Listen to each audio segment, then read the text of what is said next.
Hello and welcome to another larger time frame update on the NASDAQ. That's the NASDAQ 100 index.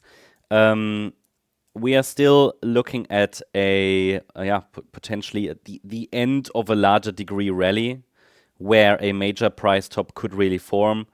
But the situation is unchanged because we're still holding above the April low, way above the April low. And the rally that unfolded from that low at around 16,600, that's still unfolding. Okay, so we could still get that one more high. I would like to see one more high. That's been my message, my communication. Overall, the structure from the October 2022 low, it's a bit ambiguous. It is a bit problematic because I can call it an upside impulse, which can be classed as wave 1, wave 2, wave 3, wave 4, and then we would get 5 waves in wave 5. I just want to show that issue because on the NQ chart, it counts best as ending diagonal, and the move up would be an ABC structure. So while on the NDX chart, I'm showing the possibility of all 5 waves to the upside from the April low, I would not rely on this 4 and this 5, okay? For now, one more high remains my preference. That's the same on the NASDAQ future chart as well. But in this video, I just want to give you a bigger picture update, larger time frame. And the main question has been and is whether we've already topped. Is a bear market already unfolding? And I've only marked that so far with a question mark. It's not my preference. Rather, I wanted to see this rally from the April low complete and then base my decision whether we've already started a bear market or not, based on the pullback afterwards. Because if it's a corrective pullback, we should still see higher prices. If we see any impulse which breaks below this support area, 17,509 to 19,455, yeah, I mean, it would be kind of a bearish confirmation. But we haven't even started really a pullback, okay, up here.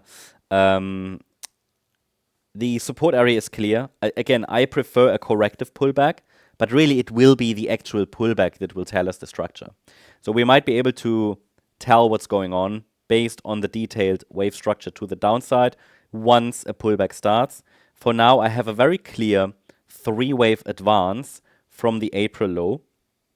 It's a 3-wave move up, which, I mean, might have topped, but honestly, it might get one more high.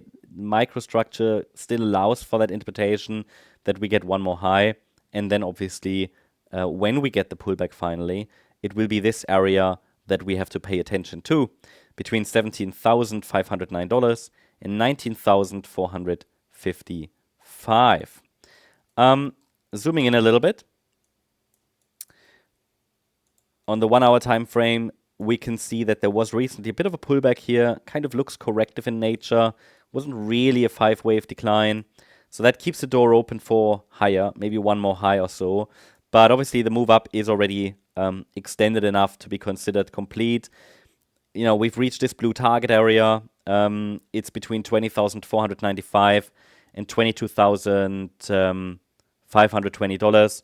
It's kind of a standard target area for a C wave, internal C wave. Yeah, quick reminder: A wave up, B wave down, C wave up, and it might just get one more high. Yeah, it would take at this point a break below the $20,780 level on the NDX chart for an indication a pullback has actually started.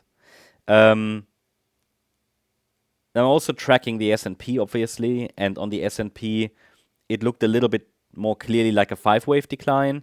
But you know, if the rally after the initial decline isn't showing any weakness, then clearly we don't have any confirmation that a top has formed. Typically, it's the first decline that sets the stage, and it would need to be confirmed in the next rally. Because there would be a rally either way, even if it's just a corrective rally, it would confirm that, and then a break below this low is needed to confirm it further. Different layers of confirmation, but for now, the short-term trend is still up. yeah, that's the update on the NASDAQ. Hope you enjoyed the update. Thanks so much. Bye-bye.